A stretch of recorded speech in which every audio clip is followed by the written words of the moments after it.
প্রভুকে ধন্যবাদ দিই যে প্রভু দুটো সপ্তাহ প্রভু সুস্থ ভালো রেখেছে, বাঁচিয়ে রেখেছে, তাকে হচ্ছে ধন্যবাদ দিই। সে সুন্দরভাবে নিয়ে যেতে সাহায্য করেছে, সুন্দরভাবে নিয়ে আসতে সাহায্য করেছে। তারপরে যা কিছু প্রভুর কাছে প্রয়োজন দরকার ছিল প্রভু সমস্ত কিছু জুগিয়েছে, তাই প্রভুকে মহানামে ধন্যবাদ দিই। প্রভুর কাছে প্রার্থনা, নতুন আত্মারা যেন প্রভুর কাছে আসতে পারে তার জন্য প্রার্থনা করবেন। আমাদের সীমান্ত সরকারি ক্লাবের পাশে একটা বাড়ি আছে, ওরা 3 জন আসতে চায়। প্রভুর কাছে প্রার্থনা, তাদের মাত্র যেন প্রভু কথা বলে, ও যেন আগামী সপ্তাহে আসতে পারে তার জন্য বিশেষ করে প্রার্থনা করবেন। অঞ্জনা মজুমদার, সুমন্ত্র মজুমদার, তনিমা মজুমদার, ওরা আসতে চায় প্রভুর কাছে, যেন প্রভু যেন নিয়ে আসতে ওদের সাহায্য করে তার জন্য প্রার্থনা করবেন।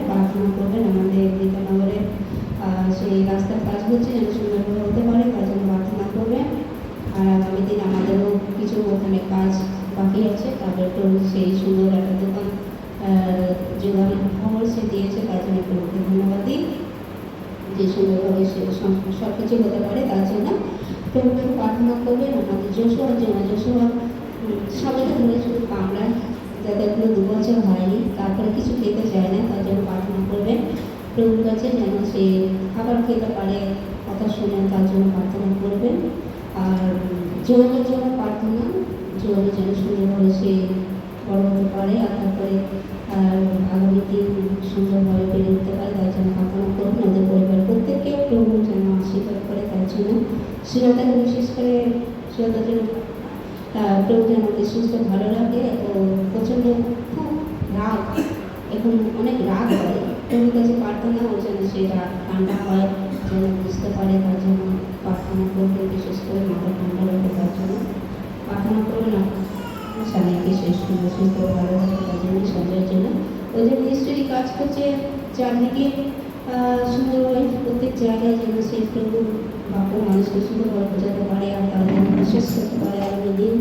তার জন্য নতুন করে আবার নতুন শুরু করেছে, তার জন্য প্রার্থনা করবেন। আপনাদের প্রতিবেশীরা আসতে পারে, বিশেষ করতে পারে, তার জন্য প্রার্থনা করবেন বিশেষ করে। ধন্যবাদ।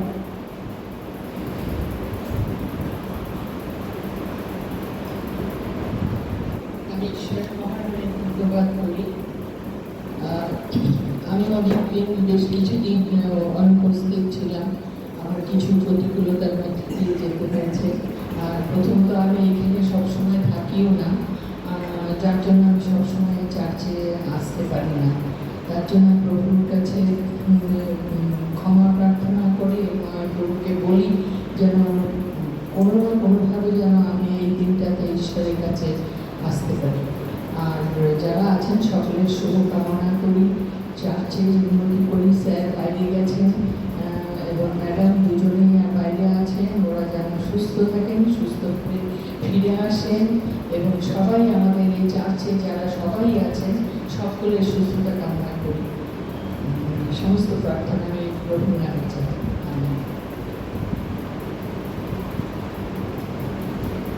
প্রভুকে ধন্যবাদ দিই। আমি এসেছি 1 সপ্তাহ ভালো রেখেছে, সুস্থ রেখেছে প্রভু, খুব ধন্যবাদ। প্রভু এক তাপস বাবার দাদার নাম, সেই দাদা খুব পায়ের যন্ত্রণা, তাদের বাড়ি আমি কাজ করি, তার জন্য যেন প্রার্থনা হয়। আর আমার মেয়েটার জন্য প্রার্থনা করে, সে প্রিয়া দাস।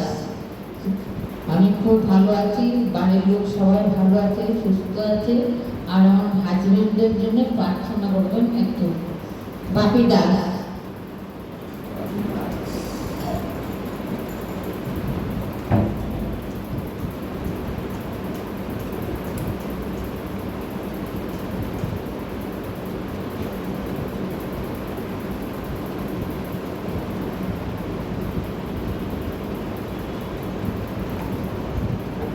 প্রভুকে ধন্যবাদ দিই। প্রভু জগতে আসতে পেরেছি, তার ঘটনা বেঁচে গেছে, প্রভু তাই ধন্যবাদ। আমি প্রার্থনা রাখতে চাই যে সেই গার্জিয়ান আমাদের চার্চে, সেই দিদি অসুস্থ, মানে ওনার ক্যান্সার ধরা পড়েছে, কেমো দিচ্ছে কেমো, আর সেই সুগার যদি ধরা একটু কমাতে হবে, তাহলে কেমো দেবে। প্রার্থনা করি সবাই যে সেই সুস্থতা হয় যেন, আবার সে উনি আবার নতুন করে চার্জে আসতে পারে যেন।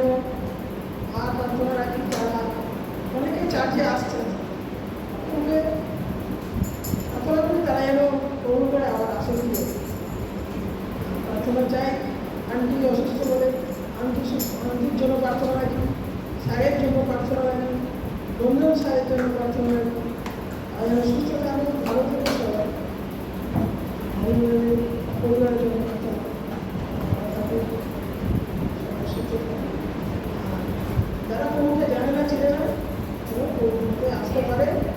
আমার পরিবার বাকি বিশ্বাস তখনই বিশ্বাস ওদের জন্য প্রার্থনা করি। ওরাই প্রভুকে চেনে জানে না। আমার ছেলে ধন্যবাদ বিশেষ ধন্যবাদ তোমার হাতে রাখলাম।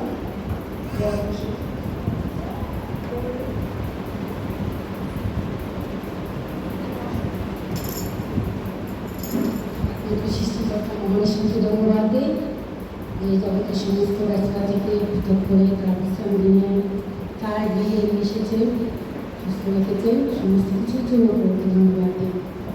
আর বিশেষ করে আমার প্রার্থনা যে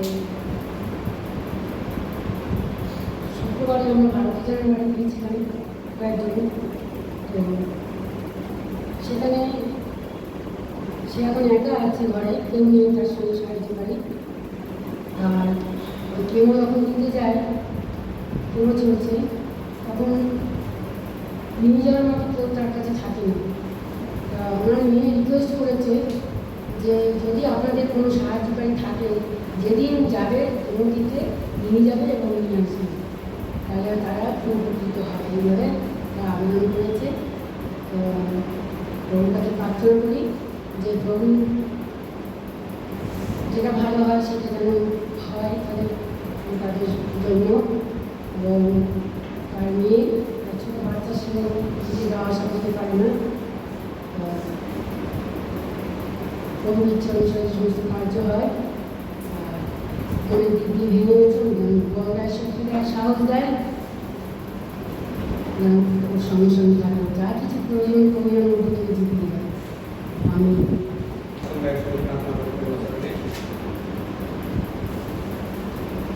পবিত্র মঙ্গলময় বিকাশের ধন্যবাদ তোমার গৌরব প্রশংসা মহিমা করি। ধন্যবাদ তোমার অনুগ্রহে আজকে দ্বিতীয় বাংলা উপস্থিত আমাদের উপস্থিত করলেন, আনয়ন করলেন, আহ্বান করলেন। ধন্যবাদ বুঝবো এই সমস্ত গরমের মধ্যে রক্ষা করে নিয়ে আসতে ধন্যবাদ দিব। ধন্যবাদ তোমার অনুগ্রহে তোমার সরন্তরে তোমার সিংহের মুখে তোমার আরাধনা করার জন্য তুমি ওকে একত্র করলেন। ধন্যবাদ যারা তোমাদের প্রার্থনা নিবেদন যাচনা করছেন, তাদের প্রার্থনা সফলকারী ঈশ্বর এবং এই মন্দিরের প্রতি তুমি দয়া করো। মন্দিরের প্রত্যেক উপাসনায় তুমি আশীর্বাদ করো। প্রথম বাংলা, দ্বিতীয় বাংলা, তৃতীয় মাতৃভাষা, চতুর্থ ইংরাজি উপাসনা, পঞ্চম হিন্দি উপাসনায় তোমার অনুগ্রহ দয়া দাও। খালি সাথে ভরে দাও। গান বইয়ে আত্মসংখ্যা দিতে পারি।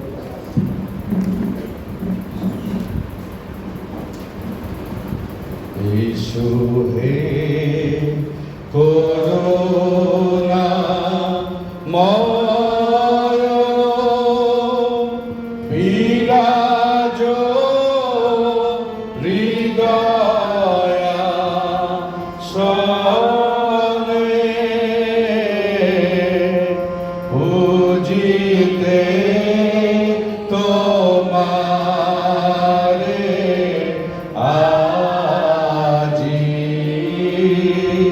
पूजिते तुम्हारे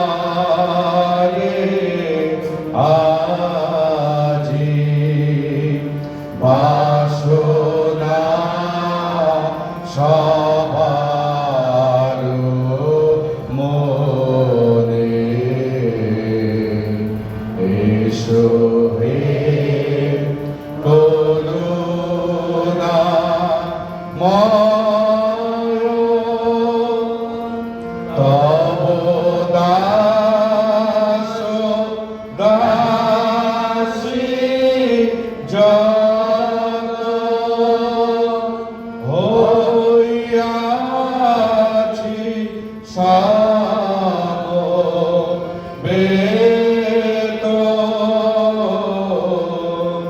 तब दास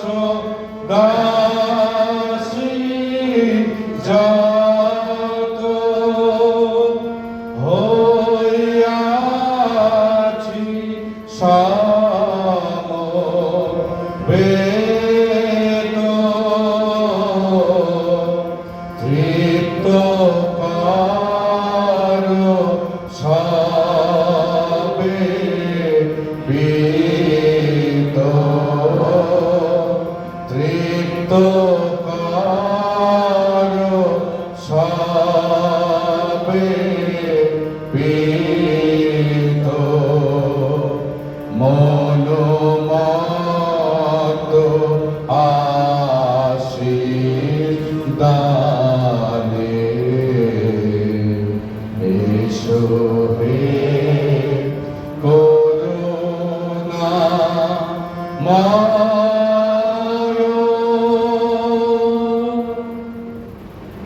আসুন নীরব হয়, নীরব প্রার্থনা মাঝে আজকে তৃতীয় বাংলা উপস্থিত।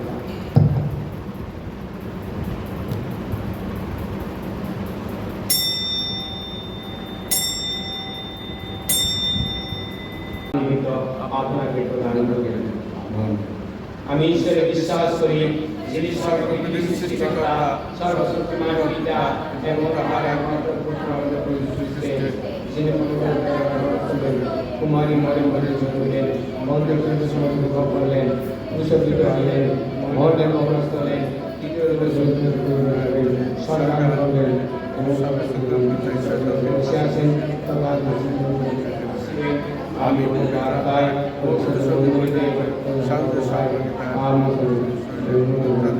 অনন্ত জীবনে বিশ্বাস করি। আমেন। আসুন প্রার্থনায় যাব, প্রার্থনা নিয়ে যাবেন আমাদের বন্ধুদের রাশি রাশি প্রার্থনা।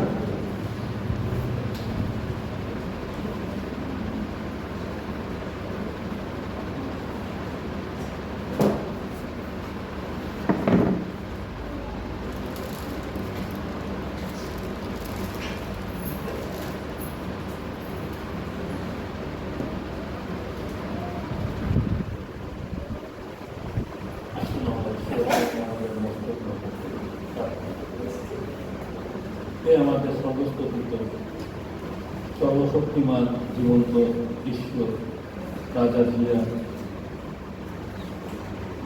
তোমার ধন্যবাদ দেই প্রভু যে তুমি আমাদেরকে নিয়ে এসেছো তোমাদের পবিত্র উপাসনালয়, আমাদেরকে তুমি মনোনীত করে নিয়ে এসেছো যেন তোমার গৌরব করতে পারি, তোমার প্রশংসা করতে পারি, তোমাকে ধন্যবাদ দিতে পারি, তোমার সঙ্গে একাত্ম করতে পারি প্রভু। তোমার আর্থিক শক্তির দ্বারা আমরা যেন উজ্জীবিত করতে পারি, তোমার আশীর্বাদে ধন্যবাদ দিই প্রভু। এই আশ্চর্য তোমার প্রেম প্রভু আমাদের প্রতি, কারণ আমরা যখন পাপে মৃত ছিলাম প্রভু, তুমি আমাদেরকে পাপের হাত থেকে মুক্ত করেছো প্রভু করবার জন্য তোমার একজাত পুত্র প্রভু যিশুকে এই পৃথিবীতে পাঠিয়েছিল প্রভু।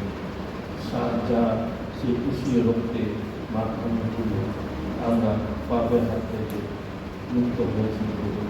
যতজন প্রভু যিশুকে কাছে নিজেদেরকে সমর্পণ করেছি, তোমার কাছে আমরা নিজেদেরকে সমর্পণ করেছি, তুমি আমাদেরকে আমাদের পাপের হাত থেকে মুক্ত করেছি এবং তুমি আমাদেরকে দিয়েছি অনন্ত জীবন। কি আশ্চর্য তোমার ভালোবাসা আমাদের জন্য।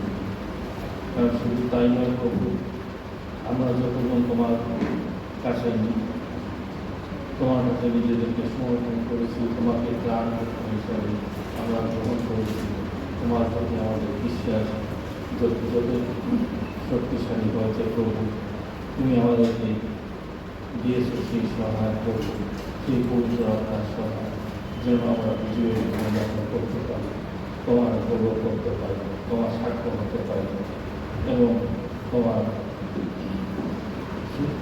সুসমাচার জন্য আমরা যারা তোমাকে জানে না তাদের কাছে তুলে করতে পারি। 2 आज्ञा। प्रथम आज्ञा, আমার সাক্ষাতে তোমার অন্য দেবতা না থাকো। দ্বিতীয় আজ্ঞা, তুমি আপনার নির্মিত কথিত প্রতিমা নির্মাণ করিও না। তৃতীয় আজ্ঞা, তোমার ঈশ্বরের নাম অনর্থ লইও না। চতুর্থ আজ্ঞা, তুমি বিশ্রাম দিন স্মরণ করিয়া পবিত্র করিও। পঞ্চম আজ্ঞা, তোমার পিতাকে তোমার মাতাকে সমাদর করিও। ষষ্ঠ আজ্ঞা, নরহত্যা করিও না। সপ্তম আজ্ঞা, ব্যভিচার করিও না। অষ্টম আজ্ঞা, চুরি করিও না। নবম আজ্ঞা, তোমার প্রতিবেশীর বিরুদ্ধে মিথ্যা সাক্ষ্য দিও না। দশমাকা তোম প্রতিবেশী কোনো বস্তুকে লোভ করিও না। আমেন।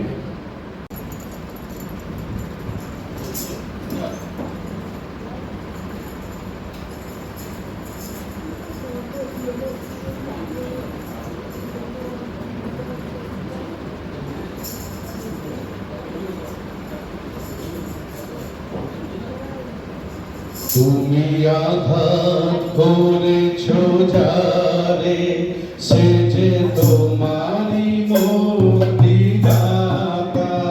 তুমি অপমান করো যারে, সে যে তোমারই পরিত্রাতা।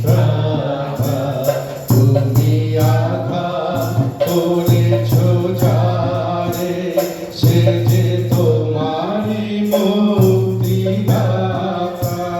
তুমি অপমান করো যারে, সে যে তোমারই পরিত্রাতা। তুমি আঘাত করেছ যারে, ওই সুন্দর তরুণ রুধির ধারায় ভাসে, যেন শুভ্র কমল পঙ্ক সহিতে হাসে।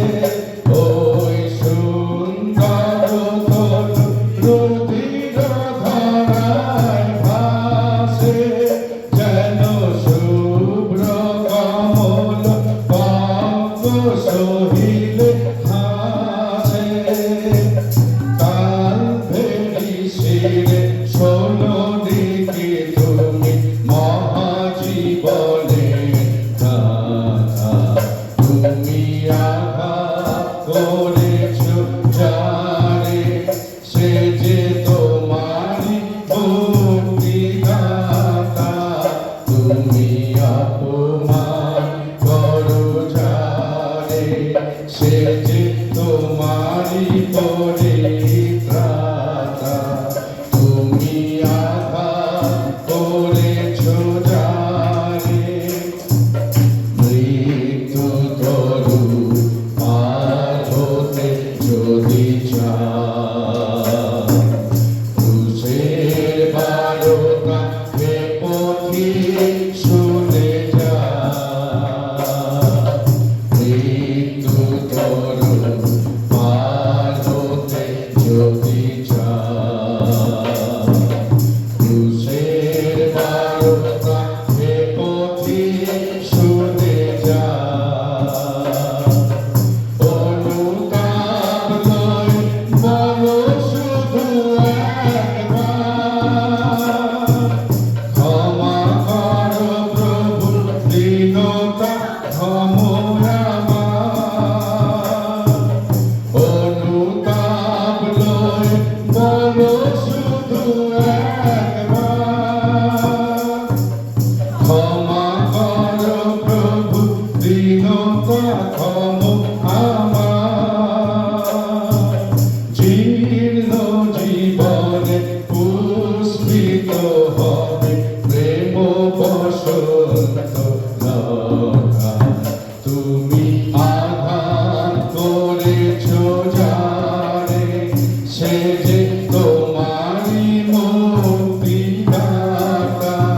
তুমি অপমান করো যারে, সে যে তোমারই পরিত্রাতা। তুমি আঘাত করেছ যারে। ধন্যবাদ সহকারের জন্য। সন্দেশ কি বাসা আছে?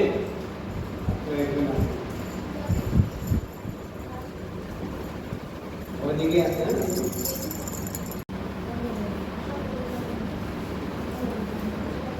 সবাইকে শুভেচ্ছা জানাই। আজকে সুন্দর বিশ্রাম নিয়ে আমরা একত্রিত হয়েছি আর ঈশ্বরের প্রশংসা প্রচার করার জন্য।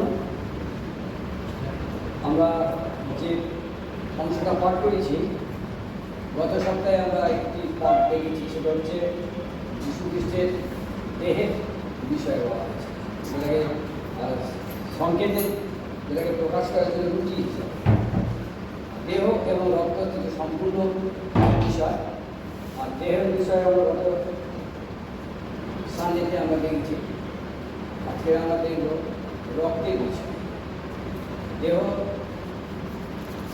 যিশু দাবি করেছে সেই দেহ বা সেই রুটি, এটা আমার দেহ বলে তিনি প্রকাশ করেছেন, ঘোষণা করেছেন। আজকেরও আমরা যে অংশটা পাঠ করেছি সেখানেও একই বিষয়, আমার রক্ত এবং আমার রক্তের নতুন নিয়ম, সেই বিষয়ে আমরা আলোকপাত করবো বা দেখবো। প্রার্থনা। পবিত্র ঈশ্বর, তোমার ধন্যবাদ দিই আজকের শুরুর দিন তুমি আমাদেরকে একত্রিত করেছো, যে দিনে আমরা উপস্থিত হয়ে তোমার গৌরব প্রকাশ করার সুযোগ পেয়েছি। তুমি জগৎপত্রের পূর্ব থেকে আমাদেরকে আহ্বান করেছো, খ্রিস্টকে মনোনীত করেছো, পবিত্র আত্মায় তুমি আমাদের তোমার সন্তান করেছো, তোমার সন্তানের অধিকার দিয়েছ। আমরা যা পাওয়ার যোগ্য ছিলাম না সেই সকল কিছুতে যোগ্য করেছ, তাই তোমার ধন্যবাদ। আজকে তোমার বাক্য থেকে আমরা যা শিখব, আমাদেরকে তুমি আশীর্বাদ করো, এই শিক্ষা যেন শেষ দিন পর্যন্ত আমরা ধরে রাখতে পারি, আপনার পরিচালনা করো। যীশু খ্রিস্টের নামে এই প্রার্থনা চাই, আমিন। তো আজকে আমরা যে অংশটা পাঠ করেছি, তো খুবই একটা বাস্তব বিষয়, বাস্তব বিষয়ে যেটা আমাদের জীবনের সঙ্গে ওতপ্রোতভাবে জড়িয়ে আছে। এক জাগতিকভাবে আছে আর এক আধ্যাত্মিকভাবে আছে। আমরা জাগতিকভাবে যে রক্তের যে বিবরণ বা রক্তের যে কার্যকলাপ সেটা আমরা জানি, আর আধ্যাত্মিকভাবে যে রক্তের বিষয় বলা হয়েছে সেটাকে আমরা বাইবেল আমাদেরকে বা ঈশ্বরের বাক্য আমাদেরকে যেভাবে দেখিয়েছেন আমরা সেই বিষয়ে দেখব, সেটাই আমরা আজকে শিখব। তো প্রাণীদের জীবজগতে রক্তের এক অপরিসীম ভূমিকা আছে। রক্ত হলো দেহের জীবন বা রক্তের উপাদান হলো জীবনের উৎস। আমরা জানি যে বিভিন্ন প্রকার রক্ত আছে। আমরা ইহাও জানি যে শরীরের রক্ত পরিবর্তিত করা যায়। চিকিৎসাকে জাগতিক রক্তের বিষয় বলছি। আর এই রক্ত হলো একটি বিশাসায়িত শরীরের তরল পদার্থ। আর এর প্রধান উপাদান যে সকলগুলো আছে, প্লাজমা আছে, লোহিত রক্তকণিকা আছে, শ্বেত রক্তকণিকা আছে এবং প্লেটলেট আছে। আর জাগতিক রক্তের কাজ কি? রক্তের কাজ বিভিন্ন প্রকার হতে পারে, যেমন ফুসফুস এবং টিস্যুতে অক্সিজেন এবং পুষ্টি সরবরাহ করা। সমস্ত প্রক্রিয়া হচ্ছে প্রাণীর দেহকে জীবিত রাখা বা জীবন্ত রাখা। রক্ত আবিষ্কার হয়েছিল 1628 খ্রিস্টাব্দে চিকিৎসক উইলিয়াম হার্ভে। আর রক্তের গ্রুপ আবিষ্কার করা হয়েছিল কার্ল ল্যান্ডস্টেইনার। তো আমরা এই জাগতিক যে রক্ত, সেই রক্ত সম্বন্ধে জানি। আমরা জানি যে কোনো সময় কোনো ব্যক্তির ক্ষেত্রে রক্ত দিতে হয় আর রক্ত পরিবর্তিত হয়, যে সমস্ত বিভিন্ন রোগে আমরা সেগুলো জানি। এবং আমরা এখন থেকে জগতের রক্ত থেকে আমাদের তার প্রকারভেদ আমরা দেখতে পাচ্ছি, রক্তের উপাদান বিষয়ে আমরা দেখতে পাচ্ছি। এবং সেই রক্ত কি হচ্ছে, একবারে শরীর থেকে আরেকটা শরীরে ট্রান্সফার করা হচ্ছে, পরিবর্তিত করা হচ্ছে। এবং সেখানে দেখা যাচ্ছে সে একটা জীবনকেও সচল রাখার জন্য। আর রক্ত যে বিষয়টা আমরা বিজ্ঞানভাবে বা চিকিৎসাভাবে আমরা যারা সচরাচর জানি, সেই থেকে আমরা মাথায় রেখে আমরা বাইবেলের যে রক্ত বিষয় আছে সেই বিষয়টার সঙ্গে আমরা একটু কম্পেয়ার করব। বাইবেলের যে রক্তের যে স্বাস্থ্য, আমাদের যে রক্তের যে বিবরণ আমাদের কাছে প্রকাশ করেছে, তার হিব্রু নাম হচ্ছে ড্যামিন, আর গ্রিক নাম হচ্ছে আইমা।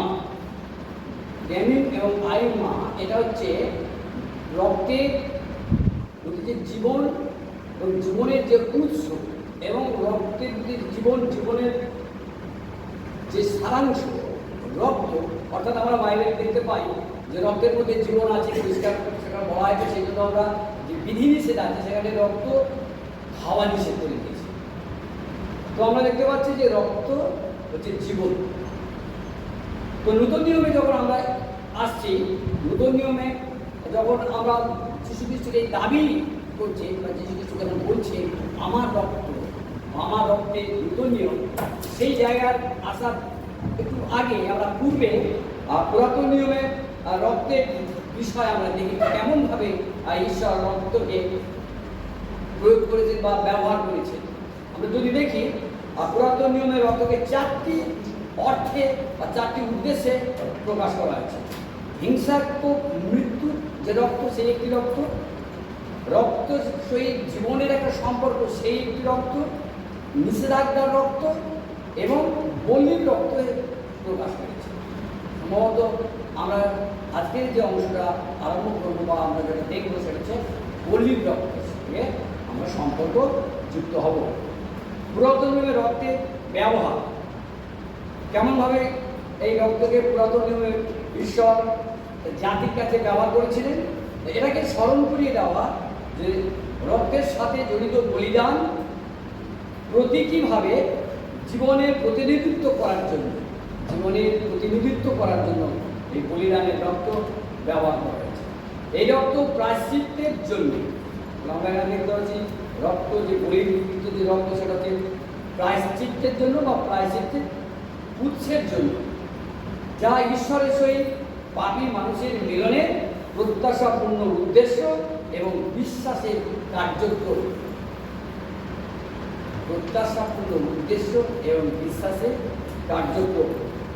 লেবীয় পুস্তকে 17 অধ্যায় 11 পদে আমরা যদি দেখি, সেখানে আমরা দেখতে পাই যেখানে রক্তকে বলা হয়েছে যে রক্ত বলিদানের মধ্যে দিয়ে ঈশ্বর ও মানুষের দুজনের মধ্যে মিলন, সুসম্পর্ক স্থাপন, যা একটি চুক্তি, ঈশ্বরের চুক্তি।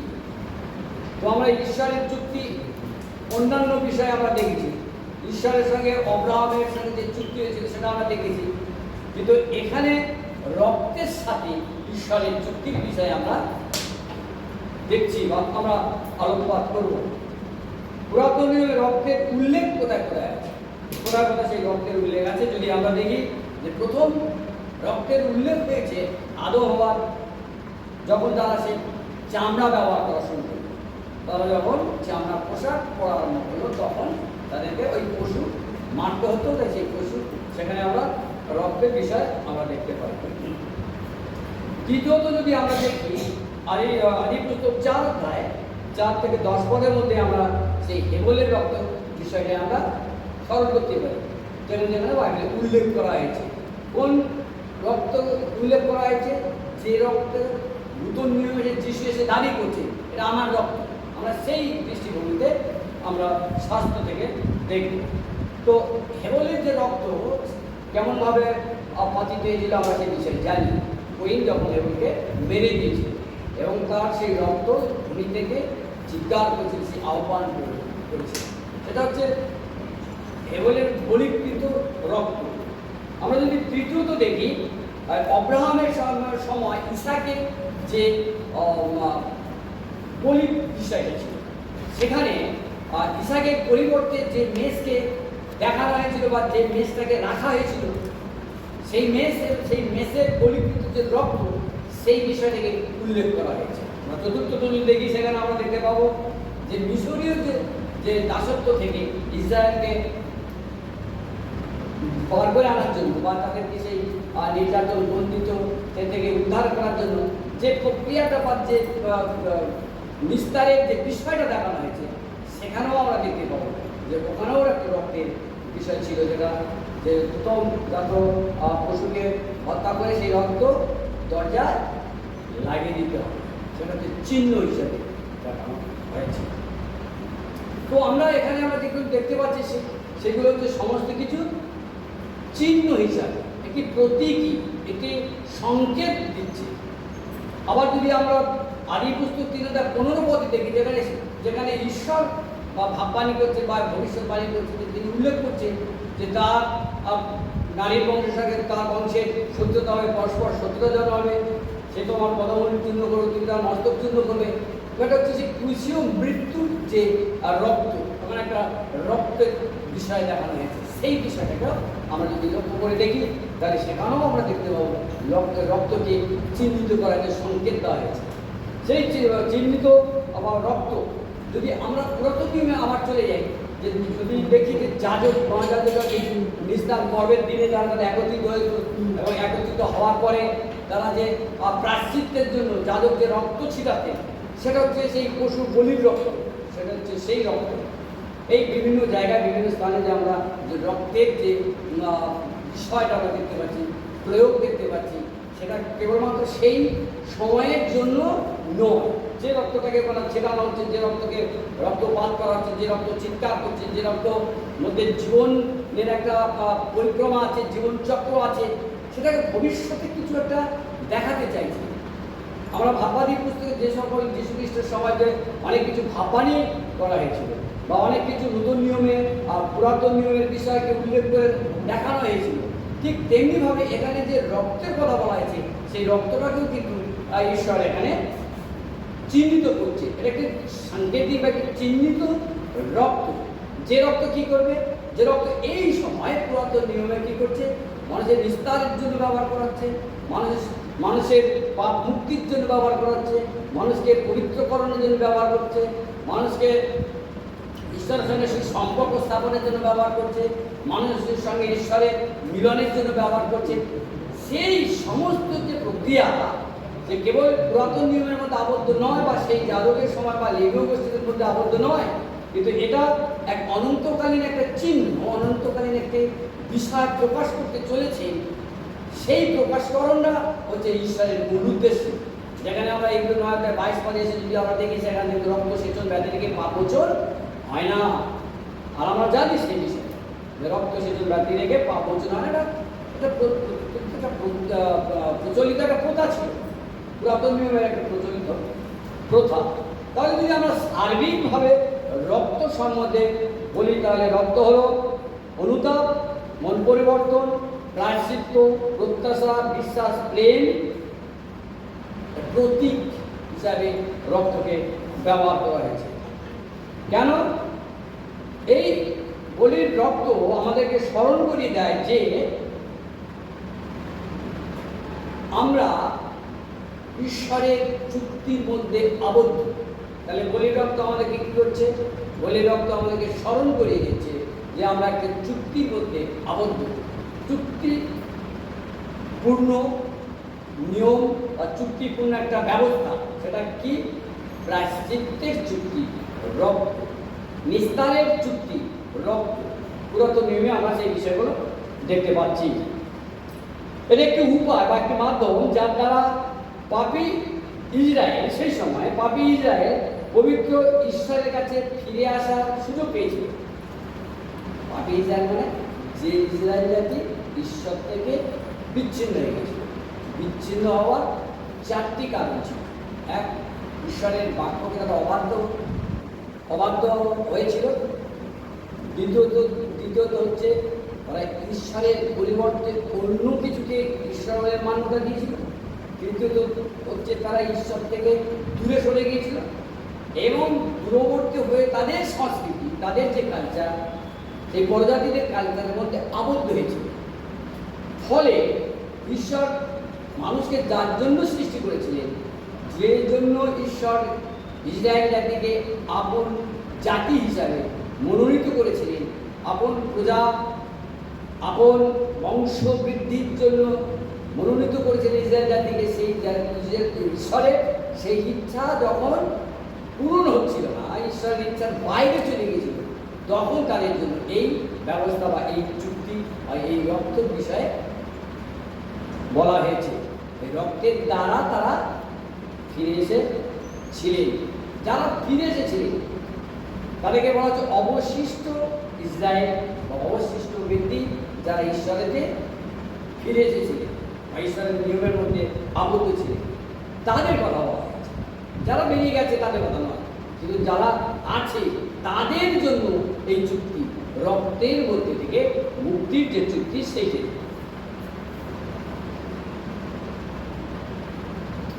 আমরা পুরাতন নিয়মে আরো দেখি যে এই রক্তকে চিহ্ন বা সংকেত হিসাবে তিনি ব্যবহার করেছিলেন। যেন পাপীর পাপ হইতে ফিরে আসে, যারা ব্যবস্থা লঙ্ঘন করেছে তারা ব্যবস্থার মধ্যে আবদ্ধ হতে পারে, যারা দূরে চলে গেছে তারা ফিরে আসতে পারে।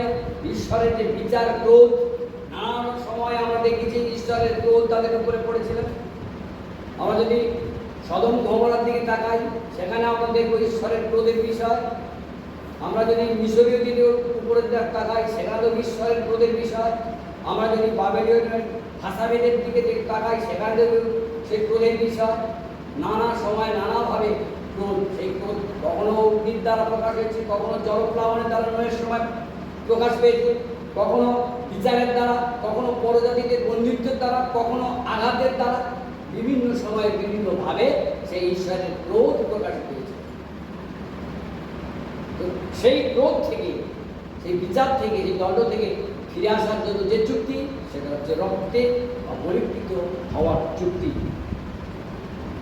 আমরা যদি দেখি পুরাতন নিয়মে যে সকল চিহ্নিতকরণ করা হয়েছে, সেটা হচ্ছে হেবলের যে রক্ত সেটা চিহ্নিত করা হয়েছে ঈশ্বরের ইচ্ছায় উপহার দান করা, উপহার দেওয়া। যে হেবলের যে রক্ত আমরা জানি, কোহিন হেবলের যে বিবরণটা আমি বলছি না, আপনারা জানেন যে সেই রক্তটা কি, যে ঈশ্বরের ইচ্ছা অনুযায়ী উপহার দেওয়া, উৎসর্গ করা। আপনার ব্যক্তির ইচ্ছা অনুসারে নয়, ঈশ্বরের ইচ্ছা অনুসারে। আমরা সেই কাহিনীতে দেখেছি কেমনভাবে কোহিন আর কেমনভাবে হেবল দুজনেই উপহার দিয়েছিলেন, আর দুজনের উপহারের মধ্যে একজনকে ঈশ্বর গ্রহণ করেছে। শুধু উপহার গ্রহণ করেননি, সাথে সাথে উপহারের যে উদ্দেশ্য, উপহারের যে সত্তা, ঈশ্বর যেটা চেয়েছিলেন, সেই মেষ, সেই রক্ত, সেই সদিচ্ছা, সেই হৃদয়, সেটাকেই ঈশ্বর স্বীকৃতি দিচ্ছে, সেটাকেই মুদ্রাঙ্কিত করছে, সেটাকেই স্বীকৃত করছে। সেই বিষয়টাকেই এখানে বলা হয়েছে যে হেবলের রক্ত যে ঈশ্বরের ইচ্ছা অনুসারে যে উপহার দিয়েছিলেন, উপহারের যে সত্তা ছিল সেটাকে। যখন আমরা মণ্ডলীতে বিভিন্ন রকম সে উপহার দিই, সেই উপহার দেওয়ার সময় আমাদেরকে মনে রাখতে হবে যে সেই যে উপহারটা আমরা দিচ্ছি সেটা কিন্তু আমার ইচ্ছা অনুসারে নয়, সেটা যেন ঈশ্বরের ইচ্ছা, ঈশ্বর সেটাকে গ্রহণ করেন। উপহার কোহিনও দিয়েছিলেন, কিন্তু কোহিন এটা গ্রহণ করেননি, তার কারণটা ছিল কোহিন জাগতিকভাবে সেটাকে ধরে নিয়েছিল। কোহিন সেটাকে তাচ্ছিল্যভাবে করতে হয়, করি, যেতে হয়, যাই, তার মধ্যে সেই আন্তরিকতা বা ঈশ্বরের প্রতি ভক্তি বা শ্রদ্ধা ছিল না, সেটাও ঈশ্বর দেখেছেন। সেই জন্য সেখানে যে হেবলের যে রক্ত সেখানে দেখানো হয়েছে, এটা দেখানো হয়েছে উপহার এবং ঈশ্বরের ইচ্ছার সদিচ্ছা কি সেটাকে। আমরা যদি দ্বিতীয় যদি দেখি যে ইসাকের পরিবর্তে যে মেষকে দেওয়া হয়েছিল, সেটা হচ্ছে যে অব্রাহামের প্রতি বিশ্বাস। এখানে বিশ্বাসের প্রতীক বা বিশ্বাসের চিহ্ন হিসাবে এই ইসাকের পরিবর্তে যে মেষ দেখানো হয়েছিল, যে মেষের রক্ত দেখানো হয়েছিল, দেওয়া হয়েছিল, সেটা হচ্ছে বিশ্বাসকে, ঈশ্বরের প্রতি বিশ্বাসের গুরুত্ব বা প্রয়োজনীয়তা কি সেটাকে প্রকাশ করার জন্য। আর মিশরের যে রক্ত, সেই রক্তটা হয়েছিল পাপ মোচনে বা প্রায়শ্চিত্তের জন্য যে রক্তের প্রয়োজন, সেখানে সেটাকে দেখানো হয়েছে। আর আদিপুস্তক 3:15 যে ঈশ্বর প্রতিজ্ঞা করেছিলেন, সেটা হচ্ছে যীশু খ্রিস্টের ক্রুশীয় মৃত্যুতে যে রক্ত, মৃত্যুর পরের রক্তের যে নতুন জীবন এবং যে পুনরুত্থান, সেটাকে সাংকেতিকভাবে চিহ্নিত করা হয়েছিল। শাস্ত্র যদি আমরা দেখি তাহলে আমরা দেখতে পাবো যে যে রক্তের মধ্যে কি উপাদান আছে। আমরা যাবতীয় রক্তের মধ্যে কি উপাদান দেখেছি, প্লাজমা দেখেছি, শ্বেতকণিকা, লোহিত কণিকা দেখেছি এবং প্লেটলেট দেখেছি। এই যে উপাদান রক্তের মধ্যে যে বিষয়গুলো আছে সেইগুলো আমরা দেখেছি। এখানে ঈশ্বরীয় যে বলীকৃত যে রক্ত, তার উপাদান আমরা যদি দেখি তাহলে আমরা দেখতে পাবো এখানে দেখা হয়েছে যে এটা সেই রক্ত যেটা যাজকেরাও ব্যবহার করেছিলেন পুরাতন নিয়মে। তারা প্রায়শ্চিত্তের জন্য ব্যবহার করেছিলেন, মন পরিবর্তন, ক্ষমা, অনুতাপ, প্রত্যাশা, প্রেম, ঈশ্বরের সহিত পুনর্মিলন, সুসম্পর্ক স্থাপন, এই জন্য তারা ব্যবহার করেছিলেন। আর এটা ছিল একটি উপায় বা একটা মাধ্যম, যে উপায় বা মাধ্যমে ঈশ্বরের সঙ্গে মানুষের সম্পর্ক স্থাপন, একটি চুক্তি, এটা একটি চুক্তি হয়েছিল ঈশ্বরের সঙ্গে মানুষের। পুরাতন নিয়মের বলির যে রক্তের সেই উপাদান কি আছে, সেই গরিব রক্তের মধ্যে কি ক্ষমতা আছে, উপাদান কি আছে? উপাদান হচ্ছে একটি আশ্চর্য একটা শক্তি আছে, পরাক্রমতা আছে। আর কি আছে? সেই রক্ত হচ্ছে পবিত্র। আর সেই রক্ত কি পরিবর্তনশীল। রক্ত কি করতে পরিবর্তন করতে পারে। আর রক্ত কি করতে পারে? রক্ত সম্পূর্ণ জীবন দান করতে পারে এবং সেই রক্ত জীবনের আধার বা উৎস অনন্তকালীন বেঁচে থাকার জন্য। বলিদানের রক্তের উপাদান কি আছে? উপাদান হয়েছে যে পরাক্রমশালী আত্মিক রক্ত। আর জাগতিক যে রক্ত সেটা জাগতিক, আত্মিক রক্ত কি করছে? আত্মার যে বিষয়গুলো আছে, এই ঐশ্বরিক যে বিষয় আছে, স্বর্গীয় যে বিষয়গুলো আছে, সেই বিষয়ে প্রকাশ করছে বা সেই বিষয়কে তিনি তুলে ধরছে। আত্মিক বিষয়, আধ্যাত্মিক বিষয় তুলে ধরছে, প্রকাশ করছে। কিছু উপহার দেবেন যারা ভাবা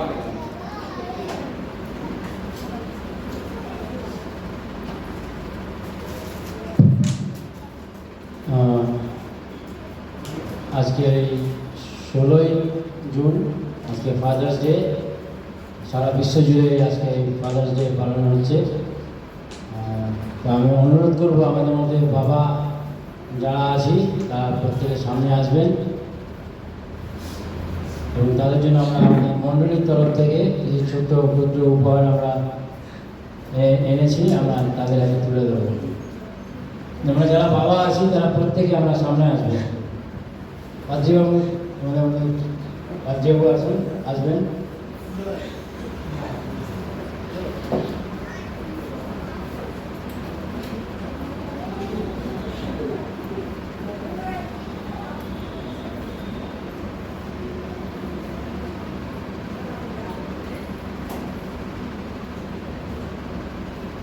আমাদের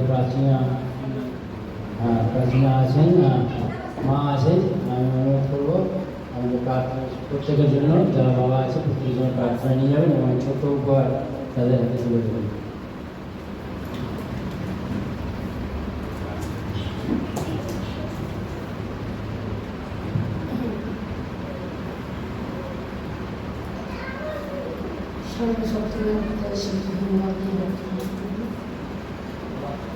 আজকে একটা বিশেষ দিন, ফাদার্স ডে বিশ্বে পালিত হচ্ছে। আমাদের মন্দিরেও সেটা পালন করা হচ্ছে। এটা আমরা নিজেরা অর্জন করতে পারি না, ঈশ্বরের দান। বাবা মা হওয়ার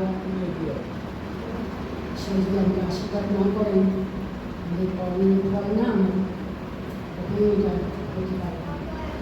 ধন্যবাদ দিয়েছি আজকে ফাদার্স ডেতে যারা যারা বাবা আছেন, তাদের বাবা সাহায্য করেছেন, প্রার্থনা করি সরকারের প্রত্যেককে আশীর্বাদ করুন, তাদের বংশে আশীর্বাদ করুন, তাদের সন্তান সন্ততির আশীর্বাদ করুন, তাদের কর্মস্থলে আশীর্বাদ করুন, সমস্ত কিছু আশীর্বাদ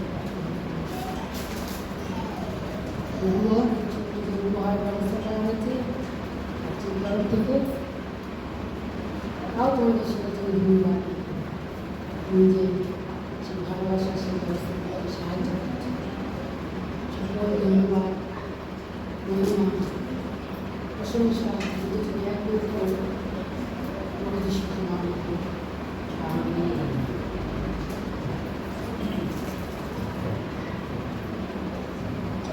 আমাদের সে স্বর্গস্থ পিতা বাবার বাবা না, সে স্বর্গস্থ পিতা ঈশ্বর। তা আমাদের সে চিরপরিচিত আমাদের সন্তানদের জন্য আমরা সে গানটা করি। যিশু শান্তি তোমাদের দিতে চায়, এই জগৎ দিতে পারে না, এই জগৎ বুঝিতে পারে না শান্তি, শান্তি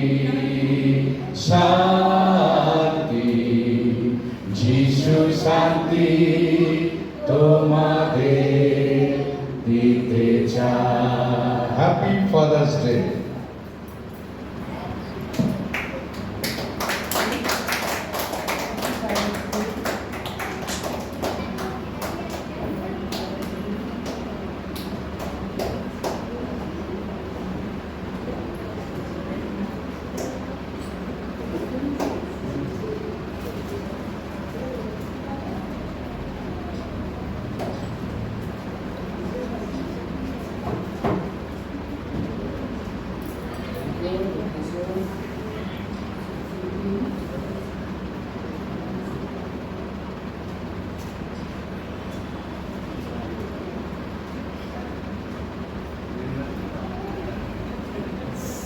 Thank you, Konkadala President.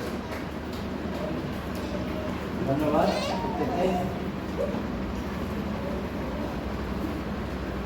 আমরা সকলেই নিজেদের জায়গায় দাঁড়াই প্রার্থনা করি একসঙ্গে।